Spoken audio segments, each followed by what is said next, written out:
Sunday school class here at Mercy Baptist Church. Pardon me.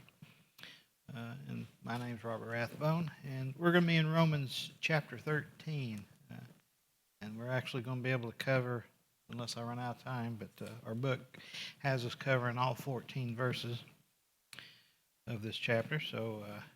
And in this chapter, Paul's going to explain to us the relationship between the Christian and the government. You got to remember in Paul's day, when he's writing, the Roman government was controlling everything. I don't recall which Caesar it was that was on the throne at the time, but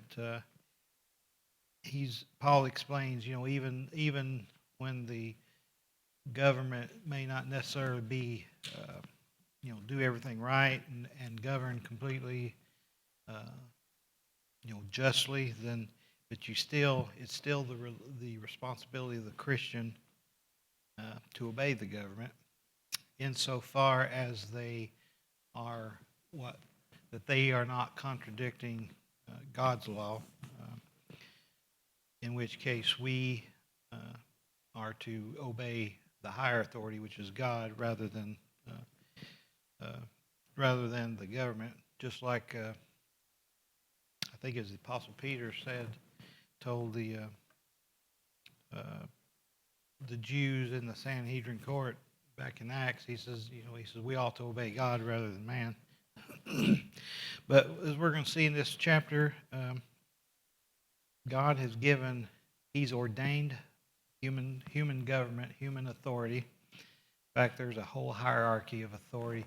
God, the idea of obeying authority is something that God has put in place. It's something you never find in the Bible where He advocates defying authority, unless it is, of course, to obey the higher authority, which is Him. And we have various authorities in our life. We have, parents. When you go to school as a child, you have your teacher as an authority. When you become an adult, you go to work, you have your boss as an authority. And throughout all that, we have government, the human authority that God's put in place, and we are to obey it. And then later, toward the end of this chapter, he also stresses the importance of love for others. And because if we love others, then we're not going to sin against them and therefore break the law and come under the condemnation of the government. So before we get started, let's go to the Lord in prayer. Dear Heavenly Father, I want to thank you again for your love, your mercy, and grace, Father. And Lord, as we look here at the 14th chapter of Romans, I pray that you would use this passage, Father, to teach us. I pray that the Holy Spirit would open our eyes and help us to see the truths and accept the truths here, Father, that you've got for us this morning, and just help us to be more faithful servants for you. For it's in the precious name of Jesus Christ we ask. Amen. All right, so in that opening verse here, verse 1, he says, "Let every soul be subject unto the higher powers, for there is no power but of God. The powers that be are ordained of God." The word powers, it refers to authorities. You could use that in a generic sense of, like I was talking earlier, a child, obeying their parents. We go out on the out into the street, and we have to obey the instructions that cops give us. Not that they are our masters, but they are enforcing the law. They are agents of the government. But these are human authorities that God's put in our lives to basically regulate our behavior. But he says, let every soul be subject to the higher powers. In other words, there's always going to be a power higher than you. You might be a parent and you are an authority over your children because God's given you the responsibility to raise them properly, and they are to obey you, but there's always going to be a higher power. So he's saying, let every subject be uh, subject to the higher powers, those that would be above you. And even in like, a mayor's going to have to listen to what the governor says, the governor's going to have to listen to what the president says, and so on. And so Paul's saying here, let every soul be subject. In other words, submit and obey the higher powers. And here's why. He says, for there is no power, no authority, but of God. The powers that be are ordained of God. God has put these authorities, these powers, on earth, and he has ordained them that they have the responsibility of restraining evil. They are to protect, like a government's ultimate responsibility is to protect its citizens, to take care of them. I remember when we were going through Old Testament prophets, several months ago, maybe a year or two ago, God would chastise the rulers of that day because he said, you're supposed to be shepherding my people and taking care of them. But the government's responsibility is to restrain evil, to protect, like to keep, to keep somebody from stealing from me or attacking me or killing me or whatever. And same thing for you. And so that's what the purpose of the government is.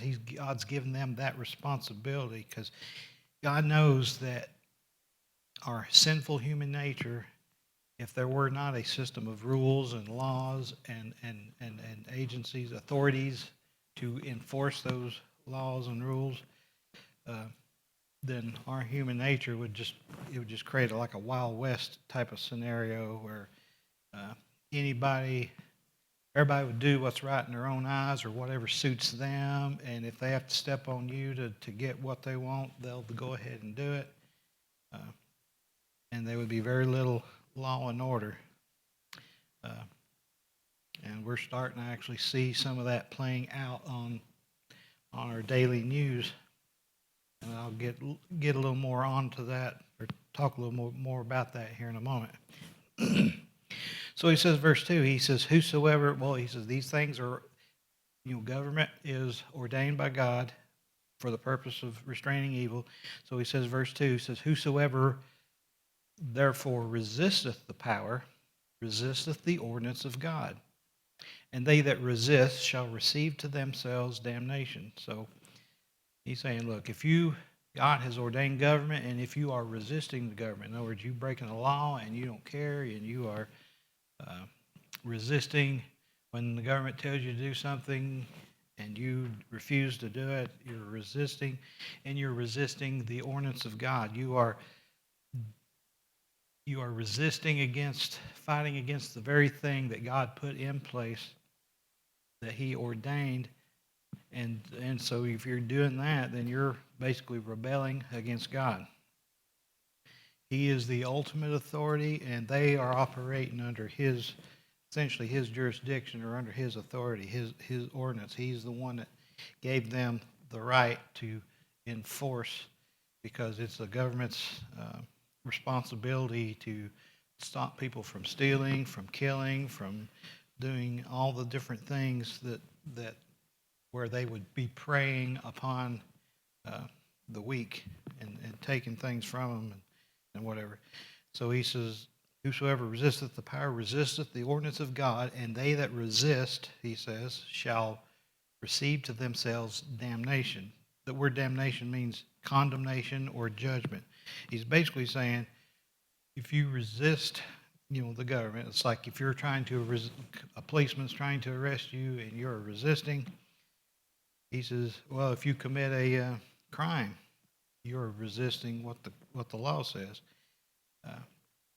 He says, they that resist and fight against the government, he says, you're going to receive yourselves damnation or condemnation. You're going to, you commit crimes, you're going to suffer the penalty for your crimes, whether it's a fine or a prison time or even receiving a death penalty.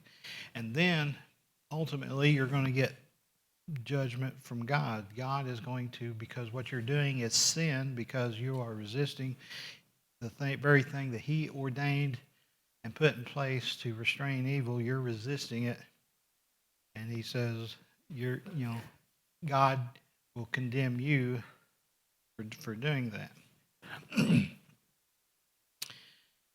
Then verse 3, he further expands on it. He says, for rulers, those that are in charge, for rulers are not a terror to good works, but to evil. Wilt thou then not be afraid of the power? Do that which is good, and thou shalt have praise of the same. That word terror there, he says, it means to incite fear or dread.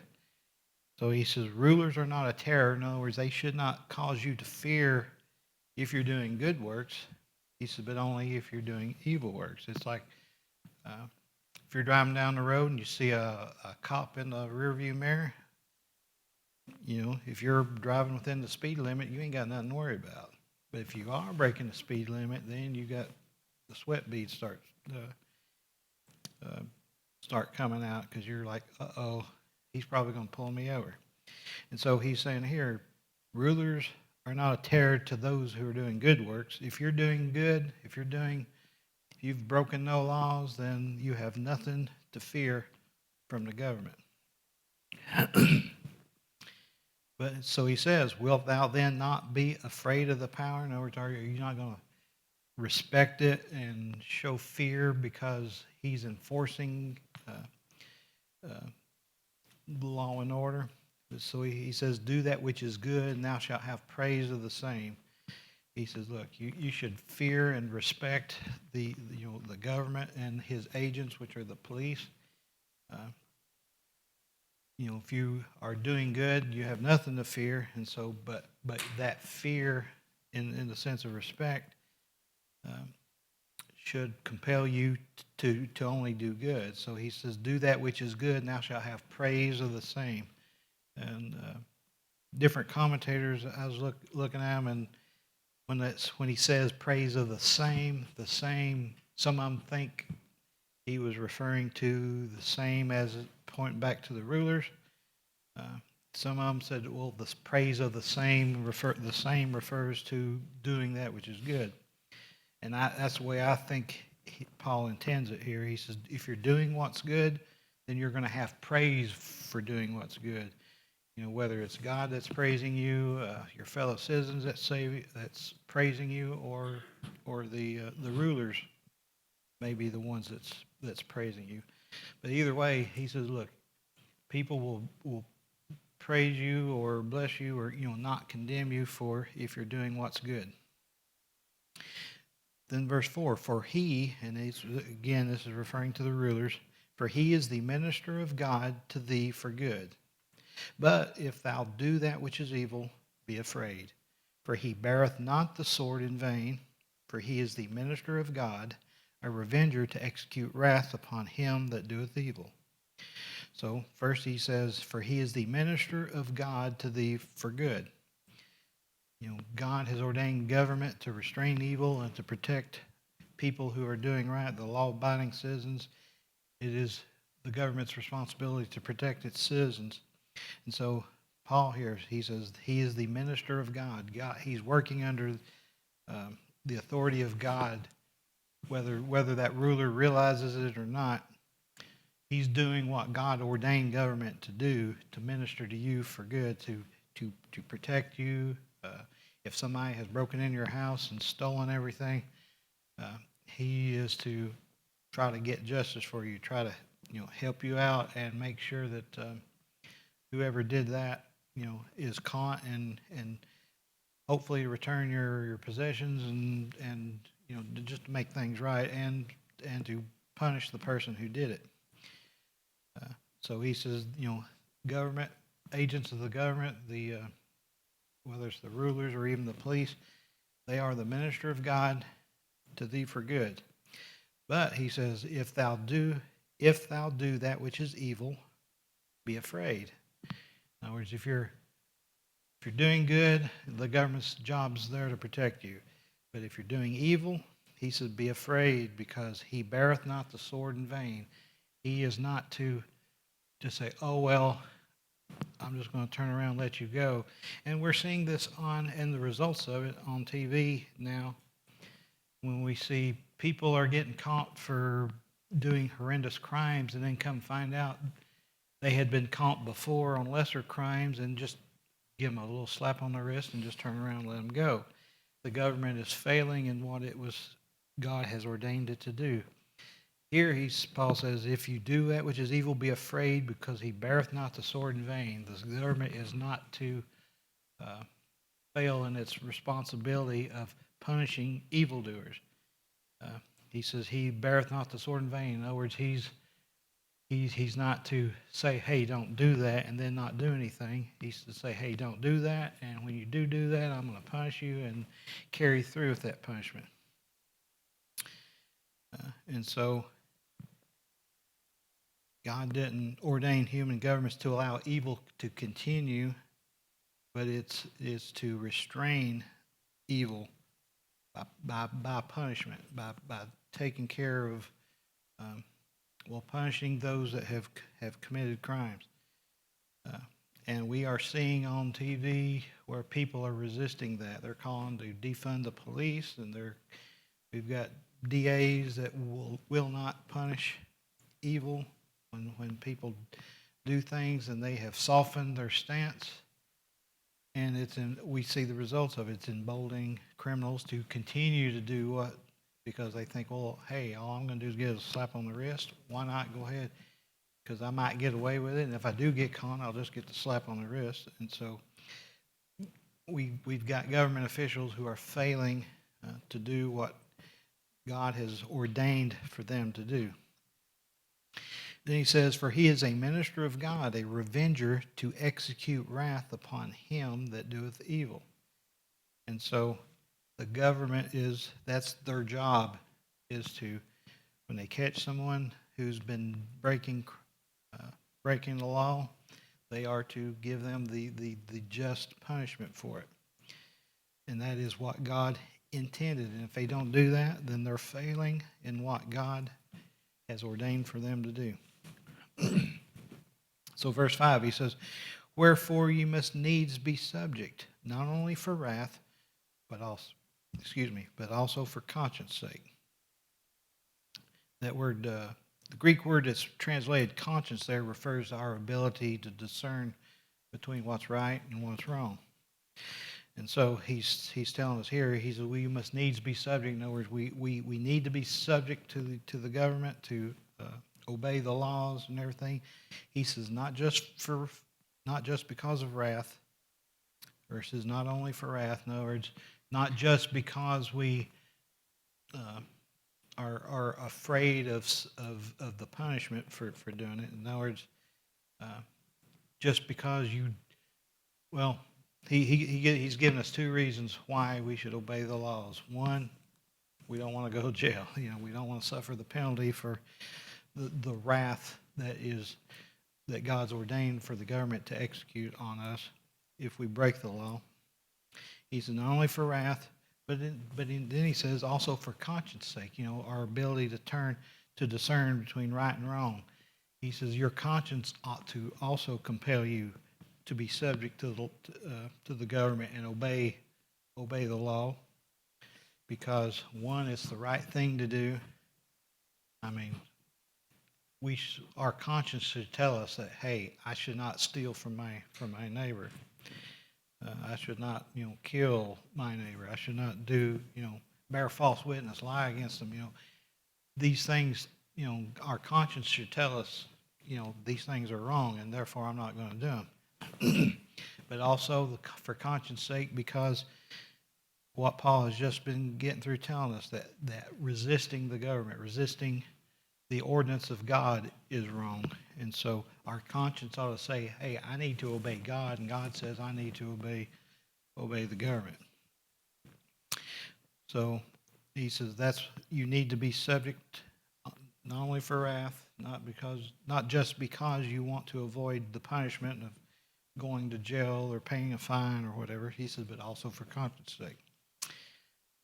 And then verse 6, now we get into the part that we don't like.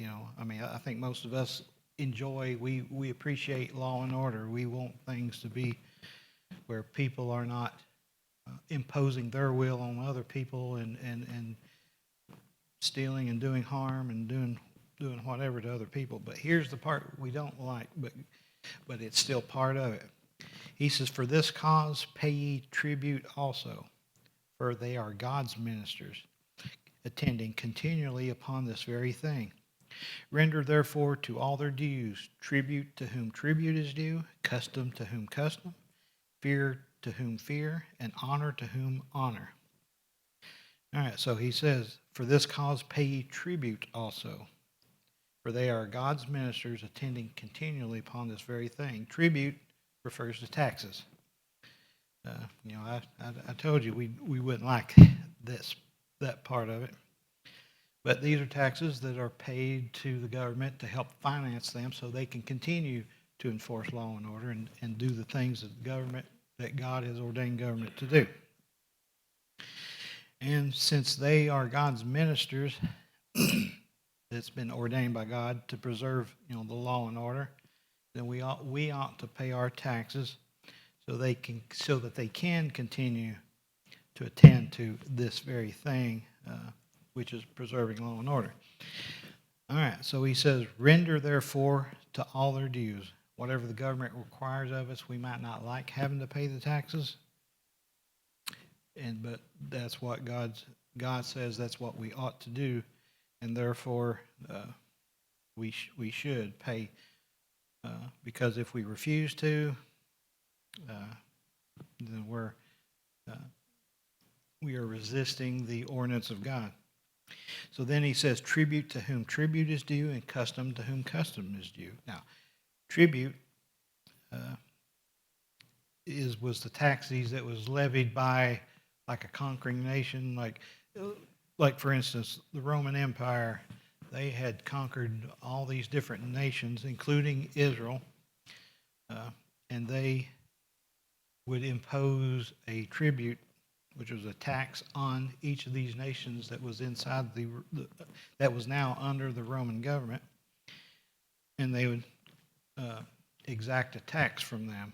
This is the tax that the Pharisees were questioning Jesus about in Matthew 22, verses 16 through 22, when they come to him and they said, "Hey, is it lawful to pay tribute to Caesar or not?" And of course, you remember the story. He says, "Show me a coin, the tribute money." And so they showed it to him, and he said, "Whose inscription and image is this?" And they said, "Caesar's." So he says, "Render unto Caesar that which is Caesar's, and to God the things that are God's." So he was saying, you need to pay your taxes to Caesar, for the things that Caesar has provided.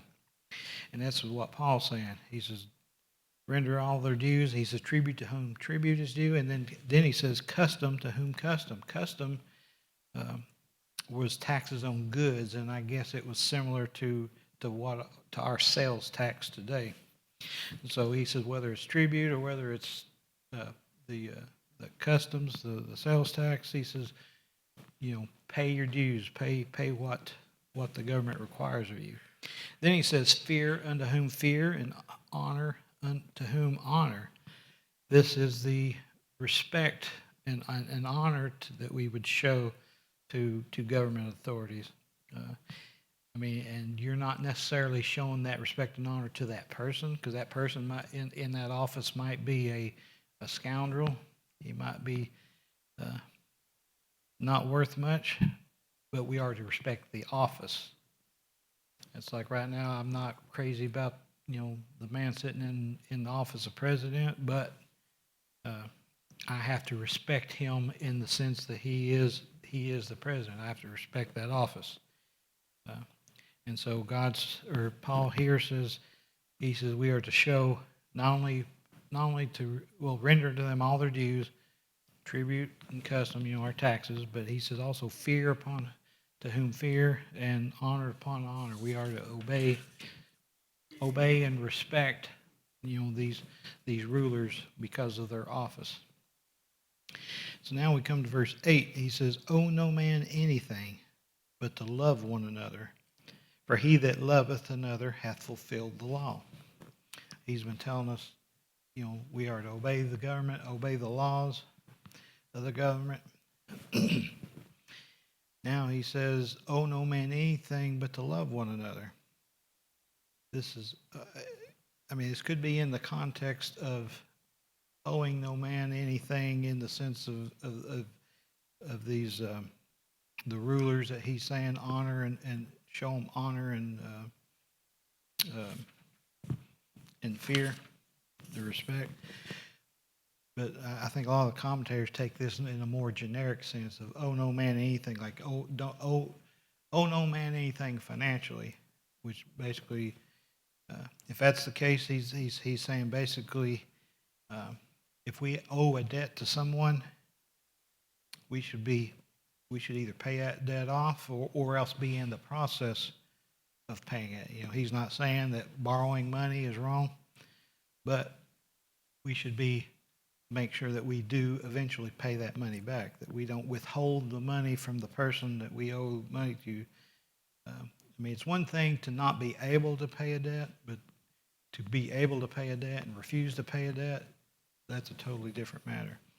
And so Paul says, look, owe no man anything. You need to be in the process of paying off your debts. But he does have one exception here. He says, owe no man anything. He says, but to love one another. The one exception is love, which is a debt that we can never fully pay off. You buy a car, you buy a house, you borrow money for whatever reason. You make payments, and eventually you get the thing. It says paid in full. Love is something that you can never say, hey, my love for you has been paid in full. There's never going to be a point in time that I can love you to the point where I can say, that's it, I fulfilled my debt and I don't have to love you anymore. I can go on my merry way and I am not required to love you anymore. That will never happen. We are to continually love one another. Love without end. And so he says, owe no man anything but to love one another. That's the one debt you can never fully pay off. And then he says, for he that loveth another hath fulfilled the law. This is the idea. Well, he's going to expand on this in verse 9, explain it further, probably better than what I can, but it says, for he that loveth another hath fulfilled the law, because if you love someone, you're not going to sin against them. You're not going to break the law against them. Like if I love James, I'm not going to sneak over to his house in the middle of the night and break in and steal his TV or VCR or DVD player or whatever. I'm going to love him, and so I'm going to be good to him. And so in that sense, Paul is saying, he that loveth another hath fulfilled the law. He's not going to break the law. And he expands on that here in verse 9. He says, for this, thou shalt not commit adultery, thou shalt not kill, thou shalt not steal, thou shalt not bear false witness, thou shalt not covet. And if there be any other commandment, it is briefly comprehended in this saying, namely, thou shalt love thy neighbor as thyself. Love worketh no ill to his neighbor, therefore love is the fulfilling of the law. So Paul lists a sampling of the Ten Commandments that govern our relationship with each other. Some of the Ten Commandments are our relationship with God. Thou shalt not have no other gods before me. Thou shalt not have any graven images, that sort of thing. That's our relationship with God. And I forget if it's either 5 or 6 of them govern our relationship with each other, that we shouldn't steal from one another, we shouldn't lie about one another, shouldn't kill each other, and so on. And so he lists, I think it's 5 of them, committing adultery, thou shalt not kill, steal, bear false witness, thou shalt not covet. And then he says, if there be any other commandment like that governs how I should treat you and how you should treat me, he says, think about it. He says, all these commandments that govern how we should treat one another. He said, it is briefly comprehended in this saying. He said that thou shalt love thy neighbor as thyself. He's saying, if you obey, you should, that thou shalt love thy neighbor as yourself. Everything else will fall in place. You'll be automatically keeping the other commandments. That thou shalt not commit adultery, kill, steal, bear false witness, because you're not going to do these things to people that you love. And so if you love others, if you love everybody, you're not going to do any of these things against anybody else. And so verse 10, he says, love worketh no ill to his neighbor. In other words, you're not going to do something against your neighbor, anything negative, any ill will or anything improper to them. And so he says, therefore, love is the fulfilling of the law. That's he said that back in verse 8. He that loveth another hath fulfilled the law. So now he's made his case. He says, therefore, well, because love worketh no ill to his neighbor, therefore love is the fulfilling of the law. Now we get to verse 11. He says, and that, knowing the time, that now it is high time to awake out of sleep. For now is our salvation nearer than when we believed. The night is far spent, the day is at hand. Let us therefore cast off the works of darkness, and let us put on the armor of light. All right, so he says, and that, which it could also be translated, the Greek behind it could be, and this. And so he's basically enumerating. He tells verse 8, he says, owe no man anything but to love one another. Now he comes to verse 11 and says, and that, like, here's something else I need to tell you. He says, knowing the time. And the time he's referring to is the time that we're now living in. We are in a time Christ has ascended. We're awaiting his return, and he could return at any moment. And so he says, knowing the time, knowing that Christ could come back at any time, he says that now it is high time. The Greek word for high time means a designated time, or it's the proper time, the appropriate time. He says, I've heard the expression, boy, it's just high time that you come around and did this or whatever. It's saying, look, it's. I guess the way we tend to use it is kind of like, well, it's about time. But here Paul's saying, look, it is high time. This is the exact time that we need to be doing this. He says, now it is high time to awake out of sleep. Because we know that Jesus Christ could come back at any time. He says, we need to be alert and living for God. We should not be asleep. In which case we would be oblivious to the things going on around us, oblivious to the fact that Christ is about to return. And then he says, for now is our salvation nearer than when we believed. Think about how long ago it's been since you got saved. If it's been 10 years ago, he's saying that Christ's return is 10 years closer than it was than the day that you got saved, because every day brings us one day closer to our salvation. And our salvation is the return of Jesus Christ. When he's going to come, he's going to redeem our bodies. I think back in Romans 8, he talked about we're still awaiting the redemption of our bodies. He says now our salvation is nearer than when we believed. So he says, look, time, clock is ticking. Christ could come any time, and it's closer now than it was the day that you got saved. And then he says, the night is far spent, the day is at hand. We are living in a day of spiritual darkness. In the first chapter of John, it talks about how Christ came and he was a light shining in the darkness. We are in a time of spiritual darkness. But that night of spiritual darkness is almost over. He says, the night is far spent, the day is at hand. He said, look, Christ could come anytime. This night is almost over. And then he says, let us therefore cast off the works of darkness and put on the armor of light. Let us put on the armor of light. Knowing that we are in a period of spiritual darkness in the nighttime, he says we need to cast, we're in this time period of darkness, and yet we don't have to live like we are in darkness, because we're not in darkness because we've been illuminated by Christ. But he says, let's therefore cast off the works of darkness and let's put on the armor of light. He's using the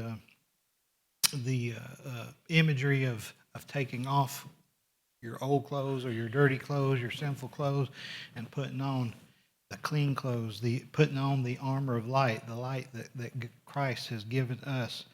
He said we need to discard our dirty clothes, the works of darkness, and put on those clothes that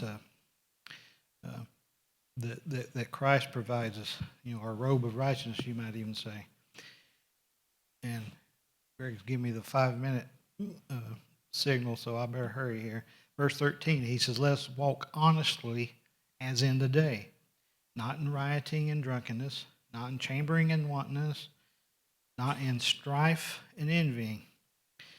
So he says, let us walk honestly as in the day. The word honestly there means properly or decently, or basically doing the right thing. So he says, let us walk honestly or walk decently as in the day. Even though we are in the nighttime, in a time of spiritual darkness, waiting for Christ to return, he says, let's walk decently, let's walk properly, as if we're in the day, knowing that Christ is about to come. We need to live as if we were living in that time after Christ has come, after he has returned, and reflect his light in this dark world.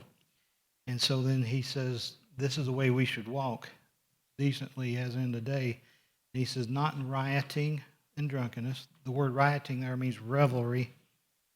And it basically, it's referring to like drunken parties and the things that you do when you get drunk and all the immorality that goes along with it.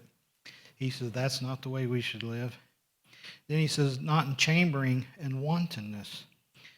Chambering, the Greek word there refers to a bed. And when you put that in a context with wantonness, wantonness means unbridled lust. And so you put those together, the context is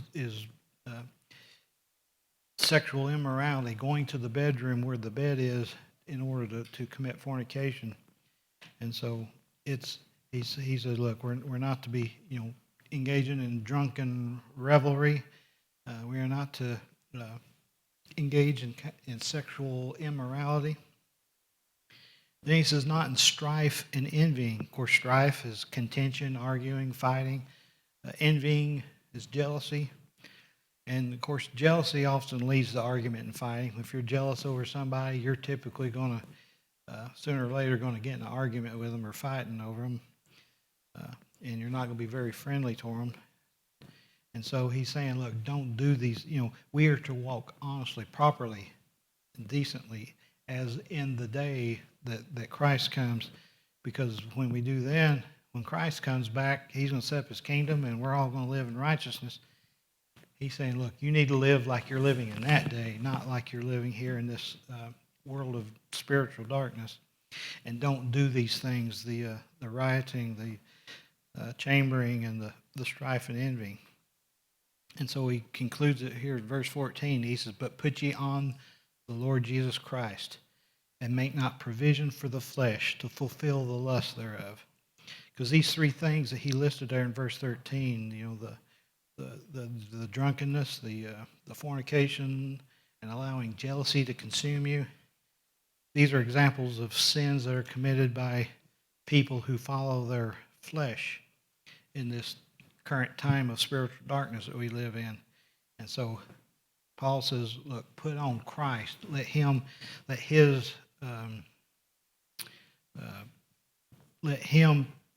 cover you, engulf you, and change you and mold you in his image. Put him on. Because he's still using that idea of taking off the dirty clothes, the sinful clothes, and putting on the clean clothes. So he says, look, take off these works of darkness and put on the Lord Jesus Christ. And he says, and make not provision for the flesh. Don't give your flesh, don't make it easy for your flesh to sin. Avoid the situations where the flesh can fulfill its sinful desires.